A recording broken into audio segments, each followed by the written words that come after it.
Yeah, Yes. okay, great. Welcome back, everybody. It's really great that we have this panel now because I think it follows so directly on many of the issues we've been talking about, in particular in the last two panels, with mostly scholars who've worked on these issues. But this will be a little bit of a different panel because it'll be characterized by an interaction between scholars and a practitioner. I thought I'd sort of tee it up by just remarking that in shortly before Bob Jervis died, those of us that participated in his weekly lunch session. Remember, we're in COVID, and so the lunch session was done online instead of here at the university, which was great for me, being a scholar based in Europe. And Bob asked, hey, do you want to join the lunch group? For me, it was the evening group, right? I had dinner. So I'd have my dinner while my colleagues here were eating their sandwiches. But we were all on the screen.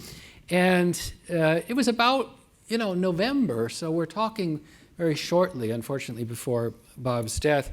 He said, I'm talking to my friends in Langley, and they're very concerned by what they see going on. And we all started talking about what it would mean, and Peter's here and knows we had these really great discussions there. And at that period, it was about interpreting ambiguous behavior that could have been consistent with various theories of what Putin was up to. What we were doing in our lunch group was what people in governments in Europe and in North America were trying to do as well, which was to sort of figure out what all of this meant. The war broke out in February. Bob was unfortunately no longer with us, but I think if he had been, right, he would have been driving those discussions in our lunch group to look at all of the questions that policymakers were confronting. What sorts of intra-war signals should we be sending? What should the United States' policy be? How do we manage the risks on the one hand of miscalculation and unwanted escalation, but the downside risks of doing nothing and responding in a way that is insufficient to the challenge that was coming from Putin. So all of these questions of signaling perception, making sense of behavior that would be consistent with many different theories, questions of deterrence, questions of reassurance, mixes of threats and promises and how much information to reveal. All of this was central to what he did for all of his academic career, and it was central and continues to be central to managing the Ukraine war. And I'm privileged to be able to introduce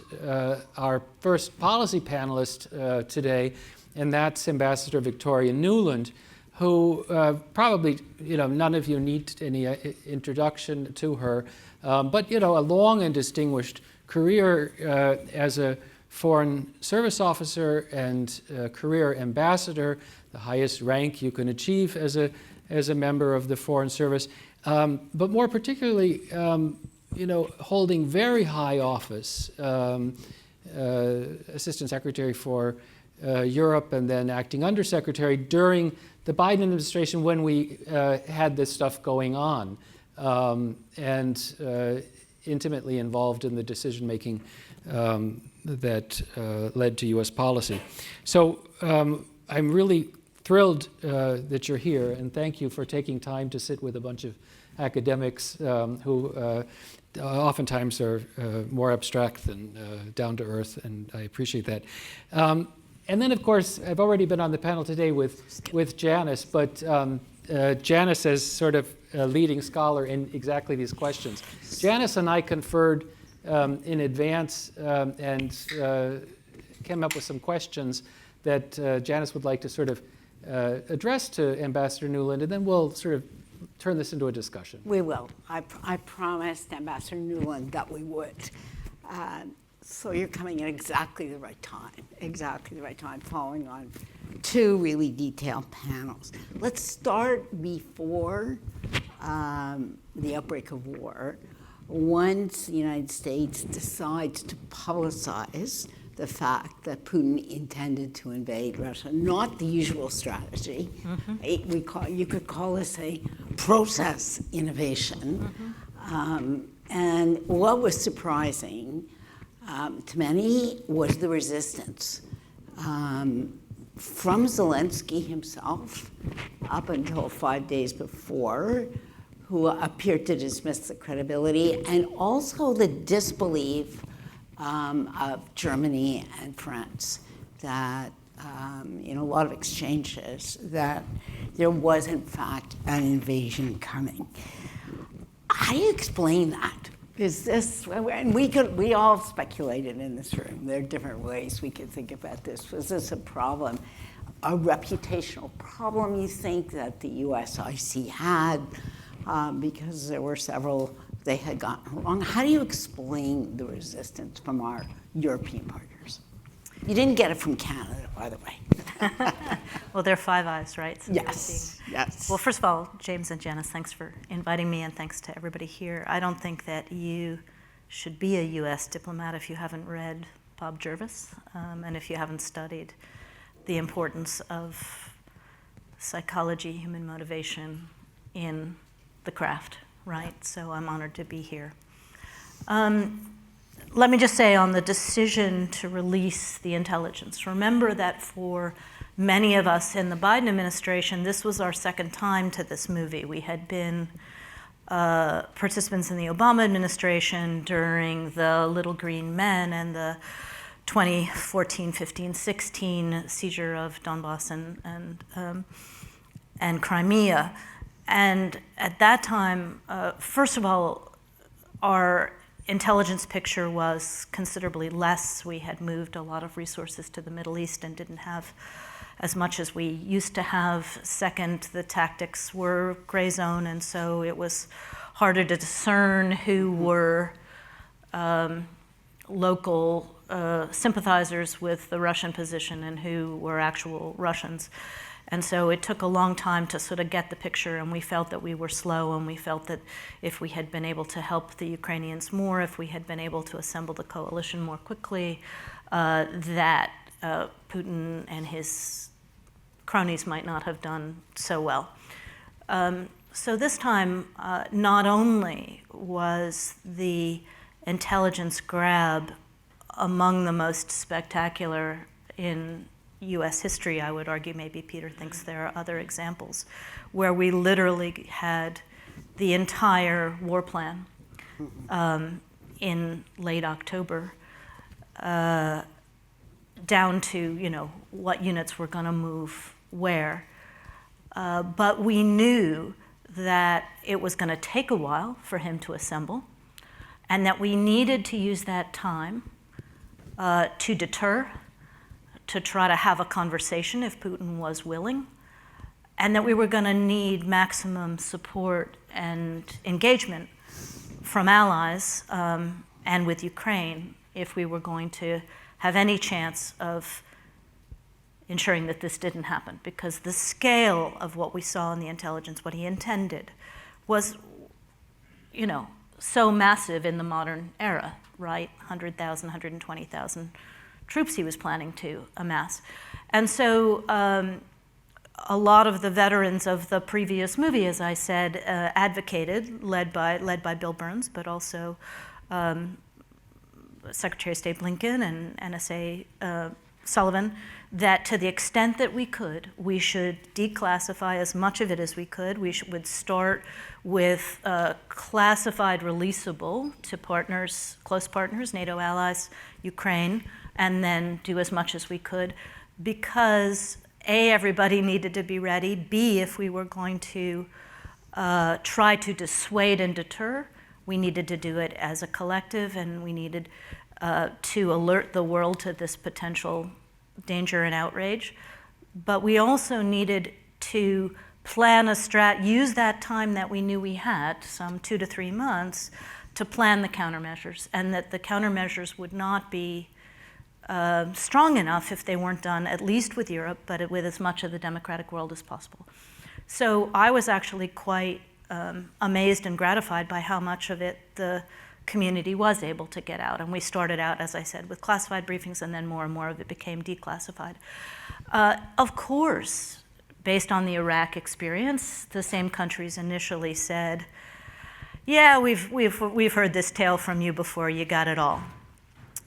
But we were able, or the IC was able, all of us as diplomats using the same information, both publicly and privately, to say, okay, if you don't believe the intelligence, then this is going to happen, and then this is going to happen, and then this is going to happen, so that over the course of that fall, as Putin started moving assets, and we were able to show them, it became harder and harder to deny. Janice, I don't agree that the French and Germans were reluctant. I think by November, when things started to move, and certainly into December, they understood that the risk was very, very real.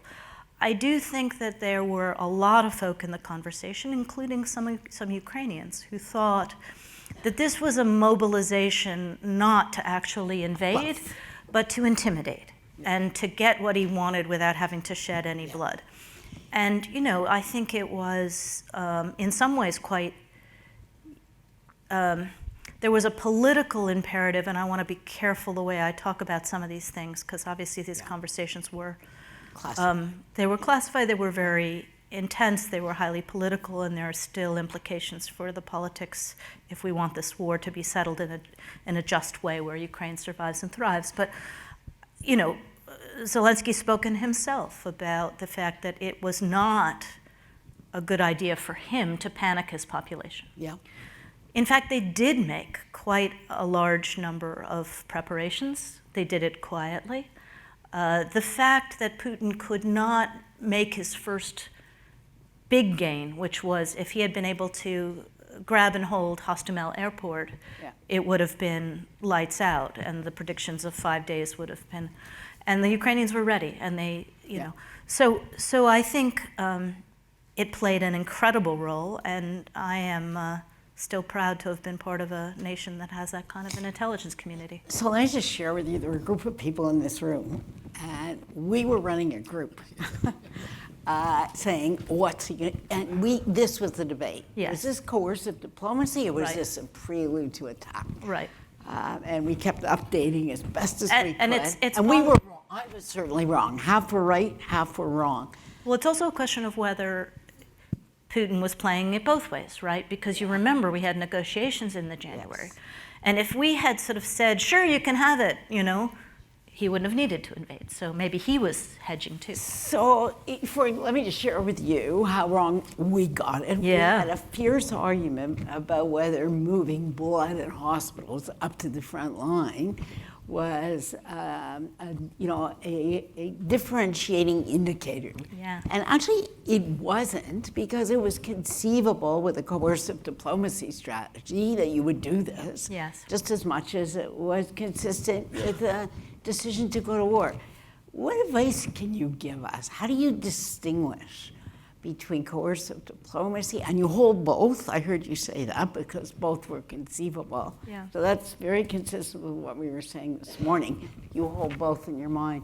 But what helps you distinguish? Do you have differentiating indicators when you're in that position? Well, it's funny that you talk about blood hospitals and kitchens. Yeah. It's a big fight that I had in the 13-14 window with Peter and friends. And Peter's one of my close friends from the interagency over many decades, but mostly with the DIA, where they were saying Putin's not gonna put actual Russians on the ground in Ukraine during that period because they're not preparing hospitals and blood and all this kind of stuff, because we didn't see it then.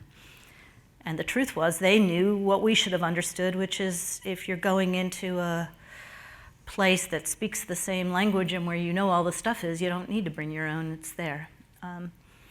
Look, I think as strategists, as policymakers, when you're not sure, you have to prepare for both possibilities. Yeah. And you have to be ready for both possibilities. So it's the classic hope for the best, work for the best, try to negotiate for the best, but be prepared for the worst. And I think in this case, at the beginning at least, that's what we tried to do. So let me bring you up to date on the conversation we're having just before you walked into the room. Take you forward to October, November, and the first 23, and the first Ukrainian 22, and the first Ukrainian counteroffensive, where, I mean, it is in the public realm that the CIA estimated that there was a 50% likelihood that Putin might detonate a tactical nuclear weapon. That's a very high estimate. That is a very high estimate from an intelligence community. It's actually stunningly high. And so we had a detailed discussion for the last 2 hours. And what did you decide? We didn't. We argued, which is what academics are great at doing. What do you think? So let me go back. In your view, did he ever intend to do it, or was that estimate valid from your perspective? And two, if he did intend to do it, what stopped him? Because we know in public, and let's not push the ambassador to go beyond anything we know in public, but we do know in public there were 2 series of conversations, military to military at the highest level, and the Secretary of Defense and the Minister of Defense in Russia. So were those conversations effective in changing course, or do you think the estimate was too high? Well, first of all, I don't know what you're reading that's giving you a solid percentage estimate, but I am not going to get into what I remember of estimates. Don't.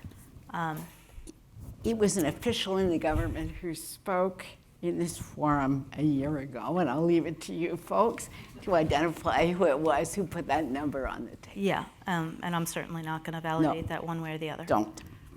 Look, it was in Putin's interest, particularly when he was losing, to threaten to go nuclear. He had, what did he have at that stage?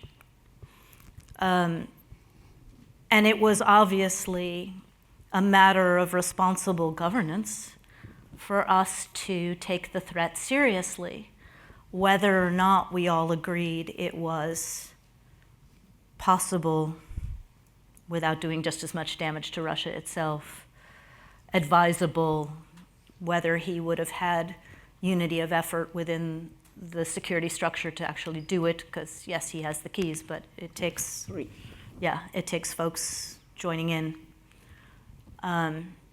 So again, there were, I will say, fierce debates about all of those things: advisable, feasible, smart, something he would do. But like somebody else we know now in our own country, Putin does very well by portraying himself as a crazy man sometimes. And so, sometimes that's a bluff, but you have to, as policymakers, take the potential seriously, especially, as was said many times in the Situation Room, if you corner a scorpion, you might get bitten, right? And so it was the right and prudent thing to do, to have direct conversations about what the impact of that would be in our response, in the democratic world's response, but how we would galvanize global public opinion if he went in that direction, not to mention the risks to his leadership in Russia itself. There were conversations in a number of channels. Whether that changed Putin's calculus, or whether he never intended to do it, or whether when he looked at it closely, it didn't make a whole lot of battlefield sense. And he would have lost a huge amount in terms of the remaining countries that were sitting on the fence. if he had used a nuclear weapon for the first time since World War II. So that's a question that I want to follow up with. I mean, clearly the United States made a considerable and successful effort to mobilize other countries to speak out against it, India and China in particular. How important do you think that was in the bigger picture that you're painting? I think, because we carry the responsibility inside NATO as the premier nuclear power, the signaling from the United States to Moscow was very important, but the coordination among NATO nations, the discussion of what a serious nuclear threat and or use of nuclear weapons would mean in terms of NATO's posture, NATO's alert. We hadn't been through that exercise except in training. So to go through all of that was required. It was required to educate countries who hadn't thought about what it would feel like if he actually did it on the European continent. So there was a lot of work that went into it, including preparing everybody to work together if necessary. Can I just ask one question? In these kinds of moments for you, how open did you feel you were to multiple interpretations, or at what point did you sort of say, okay, I've reached a conclusion, and this is now time for me to make a recommendation on that? Did you feel that sort of both in the lead up to the war and then in critical moments like this that you had to stay open-minded? You had to, or did you feel that to make a good policy recommendation, you had to at some point come down somewhere? I think this team in this instance did what I always preferred as a diplomat and as somebody sitting in the Situation Room. It doesn't matter how sure you are of one thing or the other. It is the responsibility of the United States to prepare for the range of eventualities, and that's what we did, including working with allies and educating allies and talking about if X, then Y, and being ready together. Because you can be wrong or you can miscalculate. And the other thing is, the world is much more permeable than you think. So just having those conversations gave legitimacy and credibility to the message that we were giving Putin bilaterally, which is the world will be together in response here. So don't think that this is a freebie. If we look more broadly, if you look Yeah. back now more broadly at the strategy of escalation management, because anytime you have, and this was the first time really that we've had a nuclear power starting major land war in Europe, and it upended the strategic assumptions of many people. And you look back at the strategy of escalation management that the administration constructed, in which there was some self-limitation in order to put some boundaries around the problem. For instance, the United States said early on, our objective is not to overthrow the Putin regime in Moscow. That is not something that we will do. The criticism of that strategy, and I'm not one of them, but the criticism of that strategy is that the United States was self-deterred, this criticism, and that the supply to Ukraine was too slow and too deliberate. And ultimately, there were costs for Ukraine as a result of that very, very careful strategy of escalation management. What lessons do you take away from this for the future? I worked for two presidents, and President Obama and President Biden, both of whom felt that we had profound interest in what happened in Ukraine and protecting and helping to defend her sovereignty and territorial integrity for all the reasons in its own right, UN Charter, precedent globally, but that expediting, allowing, encouraging that situation to become a US-Russian fight or a global fight was not a place either of those presidents wanted to go. So the instructions were very clear. And so the parameters that we had to work in were within that. Did we have fierce arguments that ultimately were deliberated by both presidents about whether or not we should signal certain things were off the table? Yes, we did. Mm-hmm. Did some of us believe that more strategic ambiguity would have been more effective? Absolutely. Was it less easy than it might have looked to spin up and down the support for Ukraine?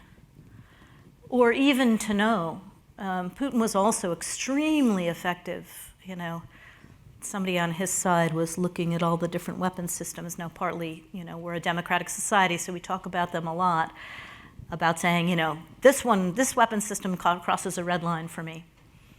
And there were people in the conversation who took that at face value. There were others in the conversation who said, well, he just escalated, so why are we not matching? So there was also a very intense conversation at every stage, including with the Ukrainians, obviously. You know, are you matching his escalation, or are you over-escalating such that? So these conversations happened, and they happened both. I think political scientists would be gratified by the theory piece, and practitioners were sometimes frustrated that there was too much theory in the room. Can I leave it that way? Yes, you can. And you know, that's probably a comment that would astonish many of us, that there was too much theory in the room, but I understand exactly what you're saying. Again, Paige, it says here, start closing, please. Do we take this seriously? Yes, I'm getting a lot. So then maybe one last question. We'll start slowly closing, please, okay? One last question for you. I think one of the enduring challenges as we look ahead at a time of probably greater uncertainty, and we spent considerable time today talking about uncertainty and how you manage it, is in these kinds of competition and risk-taking for the United States with other great powers. What, in your view, as you look back over this period, what are, in your view, are some of the smart things that the United States can do in order to maximize the strategic advantage it gets for itself and for its allies going forward? Because this problem is not going to go away. Well, I'm not going to say anything that Bob Jervis hasn't already said, or that smart presidents haven't already executed. I'll say some things that I'm not sure we're going to execute ourselves in this coming period, but obviously domestic strength, right? Kennan's X-telegram lesson 1. Obviously allies and partners. Working together to create common interest in a stable, peaceful world that is maximally open, democratic, where all boats can rise rather than beggaring thy neighbor. You never know when you're going to need those friends, right? We're going to take that message back to Ottawa today. Yeah, yeah. Please do, because, you know, we got a Saturday deadline on. Yeah, not good, in my personal view. And I'm a private citizen now, so I can say that. So strength, allies and friends. Open lines of communication with adversaries, even when on their side they may be trying to constrain the channels, or the autocrat may be trying to control the information. Public messaging. I think, you know, the fact that we were able to go public with what Putin was planning allowed us to have both congressional support, national support. There was sort of a horror, would he actually do it? And so when he did it, everybody was ready for the things that we needed to do, including very tough measures like SWIFT and cutting off Russian oil and gas in Europe. And which all that were stuff. really closely coordinated among allies well in advance. It was a really extraordinary performance to get that done. And then use time well. Use time well. and have those honest conversations, hash it out. And you don't have to fully agree where it's going to go, but you have to be prepared for the full range and work with the Congress and the people. That's a demanding agenda. It is, but it's great fun and important, and fills you with pride to spend your life wearing America's t-shirt. So I will say to our students, please go out and do that for your nations. So thank you very, very much, Ambassador Nuland. It is really hard when you've been at the level that you have been. There are restrictions on what you can talk about, and you know, the people of your caliber are really careful never to put a toe over that line, and we all respect that. But thank you for sharing the bigger lessons that we can take away And thank from you this. and all of our scholars for all the work that you do every day to make us smarter when we get to that moment where hard decisions have to be made. I hope we don't get there too quickly. Yeah, exactly. Again. All right. This has been great fun. Thank you. Thank you, right. everyone.